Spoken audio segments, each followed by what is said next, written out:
안녕하세요. 책 읽는 쭈TV입니다. 오늘 소개할 책은 있는 그대로의 나로 잘 살고 싶다면 입니다. 지은이는 김용태, 펴낸 곳은 댄스토리 출판사입니다. 저자는 서울대 대학원 상담학 전공, 미국의 플러 신학교에서 결혼과 가족치료학으로 철학 박사 학위를 받았다. 현재는 초월 상담연구소 소장이다. 지금부터 책 속으로 들어가 보겠습니다. 키 작은 나도 괜찮다. 학창시절 나는 작은 키에 열등감이 있었다.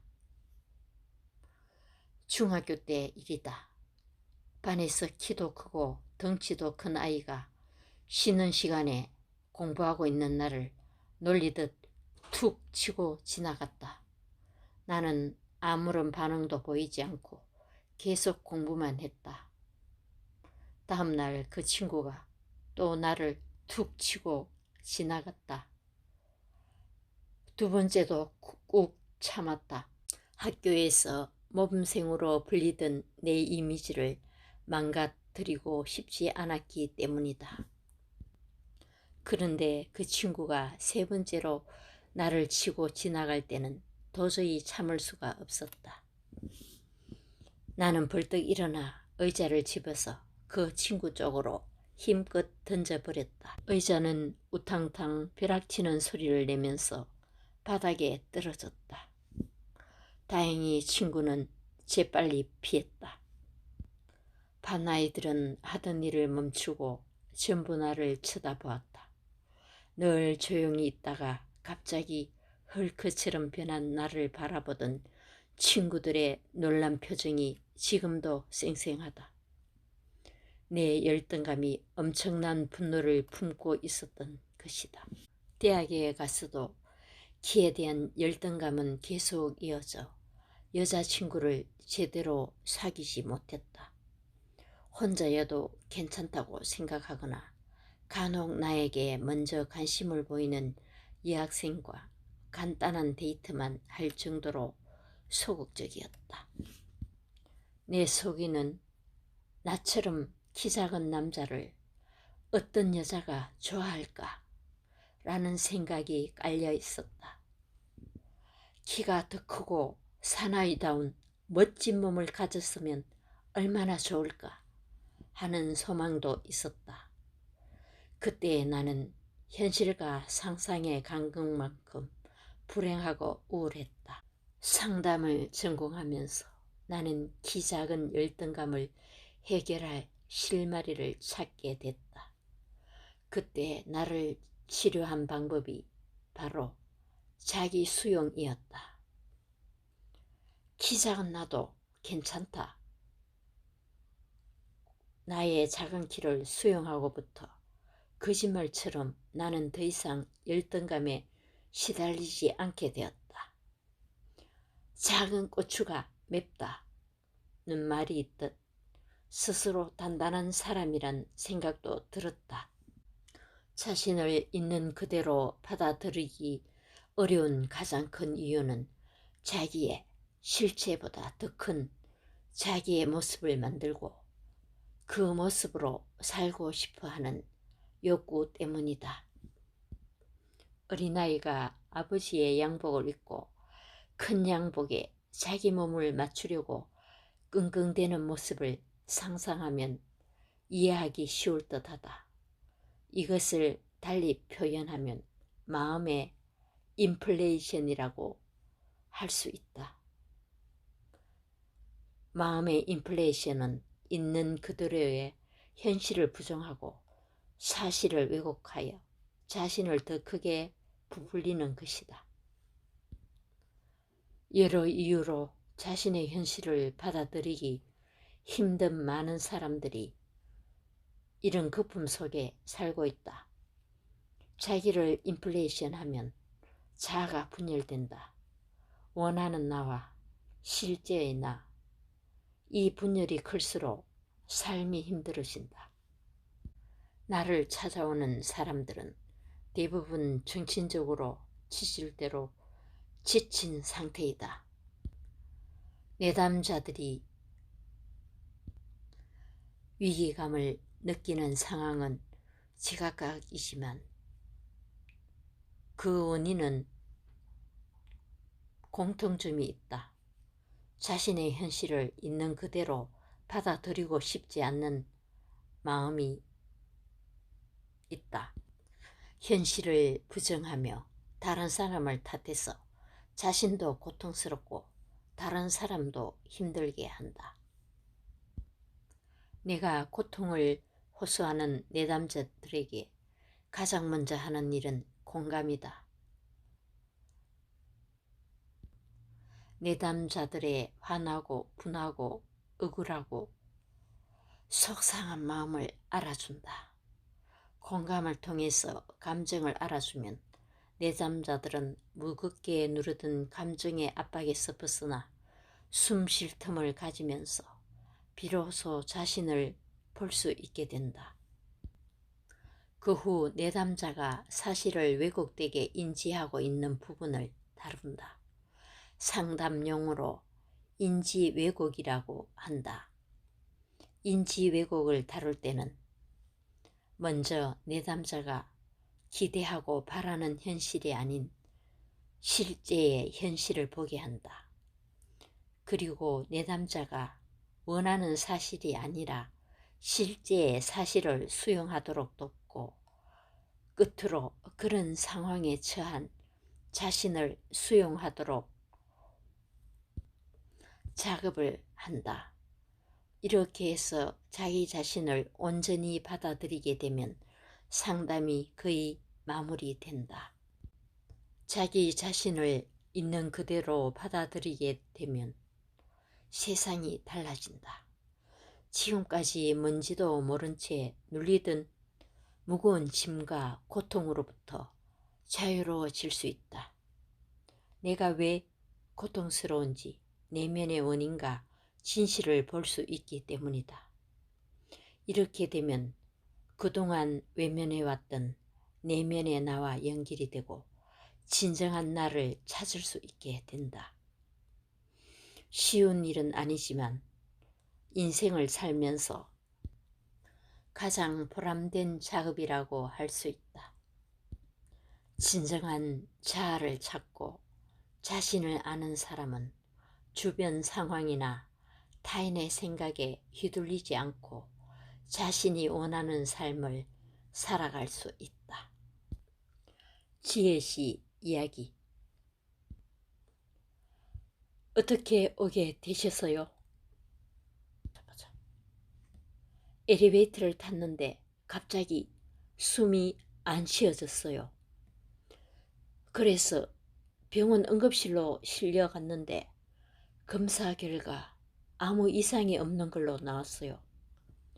주변 사람들이 그런 게 공황장애라고 하던데 어떻게 해야 할지 막막해요. 친한 친구가 선생님께 가보라고 해서 오게 됐어요. 공황증세는 몸이 보내는 일종의 신호다. 몸과 마음은 서로 연결이 되어 있어서 우리 내면에 문제가 생기면 몸에 반응이 일어난다. 살려달라는 내면의 간절한 구조 요청이다. 자기 대면을 하기 위해서는 어린 시절의 가족 역사를 살펴볼 필요가 있다. 저는 집에서 그의 관심을 받지 못하고 자랐어요. 늘 참 가족이 많았나 보죠. 아니요, 일남일녀였는데 그랬어요. 너무 잘난 오빠 때문이에요. 엄마 아빠는 늘 공부 잘하는 오빠만 바라보고 사셨죠. 오빠는 전교 1등 자리를 놓치지 않았으니 그럴 만도 했어요. 그 때문에 저는 늘 오빠 그늘에 가려서 존재감 없이 살아야 했어요. 아무리 노력해도 엄마 아빠한테 인정을 받지 못했어요. 늘 오빠랑 비교당하고 혼나고 야단 맞는 게 제 일이었죠. 오빠가 주인공이라면 나는 늘 조연이었죠. 그게 참 싫었어요. 나는 지혜씨가 부모님에게 인정받고 싶은 마음이 얼마나 컸는지 스스로 볼 수 있게 도와주었다. 지혜씨가 갖고 있는 가장 큰 마음은 서러움이다. 서러움은 서운하고 섭섭한 마음이 오래 묵어서 생긴 감정이다. 간절히 바라고 원하는 것들이 자신의 삶에서 이루어지지 않을 때 어느 노래말처럼 서러움에 눈물 흐르듯 감정이 폭발하게 된다. 지혜씨는 이 서러움의 눈물을 펑펑 쏟아냈다. 지혜씨가 서럽게 우는 행동은 자신의 과거를 현재 시점에서 만나 받아들이는 수용 경험이다. 자신의 과거를 별것 아닌 것처럼 치부하게 되면 과거와 현재가 단절되어 미래도 원하는 방향으로 흘러가지 않는다. 그래서 지금과 같은 공황정세를 경험하게 된다. 그러나 서러움의 눈물을 흘리게 되면 자신의 과거를 만나면서 자신이 왜 그렇게 친구에게 열등감을 느끼는지 알게 된다. 모든 사람에게 지혜씨와 같은 수용 경험은 매우 중요하다. 수용 경험이란 맞고 틀리고 옳고 그르고를 떠나 특정 상황과 시점에서 내가 느낀 감정과 생각이 그럴 만하다고 인정받고 받아들여지는 경험을 말한다. 특히 어린 시절 부모로부터 충분한 수용을 받고 자라면 어른이 돼서도 정서적으로 풍부해지고 자신의 부족한 모습을 쉽게 인정하고 받아들일 수 있게 된다. 하지만 지혜씨는 오빠의 그늘에 가려서 주로 혼나고 비난당한 경험을 가슴에 안고 지금까지 살아왔다. 지혜씨가 자신의 남편과 경제적으로 어려운 현실을 그대로 받아들이지 못하는 이유가 거기에 있었다. 수용 경험이 없는 사람들은 어른이 됐어도 자신과 남 그리고 자신의 있는 그대로의 현실을 수용하는 게 몹시 힘들다. 그래서 나는 부모님을 위한 강의를 할 때면 자녀들에게 그래, 그랬구나 라는 말을 자주 해주라고 강조한다. 자녀가 친구와 싸우고 들어와서는 걔는 아주 나쁜 놈이야 라고 할 때 그래, 그랬구나 라고 해주는 말에는 자녀의 생각과 감정을 인정한다는 의미가 들어있다. 물론 무조건 오냐오냐 해주는 것과는 다르다. 자녀가 무슨 생각을 하는지 귀 기울이고 존재 자체를 격려하고 인정해 주라는 것이다. 실제 자녀가 엉뚱한 실수를 했을 때 너 왜 그랬어? 또 그랬어? 라는 말을 먼저 하는 경우가 많다. 그래, 그랬구나. 이 한마디는 자녀의 미래에 대한 어마어마한 투자가 된다. 부모로부터 그런 공감을 받고 자란 아이와 그렇지 못한 아이의 삶은 어른이 되어서 확연히 달라지기 때문이다. 왜 엘리베이터 앞에서 숨을 못 쉬었을까요? 뭐가 그렇게 싫었을까요? 이 세상이 돈으로 돌아가는데 돈이 없으면 어떻게 살아요? 돈으로 서로 비교하고 돈이 없으면 바보 취급당하는 게 요즘 세상이라고요. 내가 돈이 없는데 다른 방법이 없잖아요. 지혜씨 부모님을 지혜씨가 선택할 수 있나요? 지혜씨의 가난한 현실을 지금 당장 바꿀 수 있나요? 사실 이 과정은 굉장히 가슴 아픈 고통의 시간이다. 그토록 저항하면서 내 것이 아니기를 바랐던 것이 내 것이었다는 것을 인정하고 바라봐야 하기 때문이다. 내가 가난한 거 맞는구나. 폭력을 휘둘렀던 사람이 내 아버지가 맞는구나 인정해야 한다. 대체 나더러 어찌라는 거예요? 난 가난한 집 양복점 딸로 태어나서 오빠 때문에 관심도 받지 못하고 불쌍하게 살았어요. 저한테 왜 이러시는 거예요? 다른 친구들처럼 지갑에 돈도 많고 뭐든 말만 하면 엄마가 척척 사주는 그런 집 딸로 살고 싶었어요. 그게 잘못된 거예요.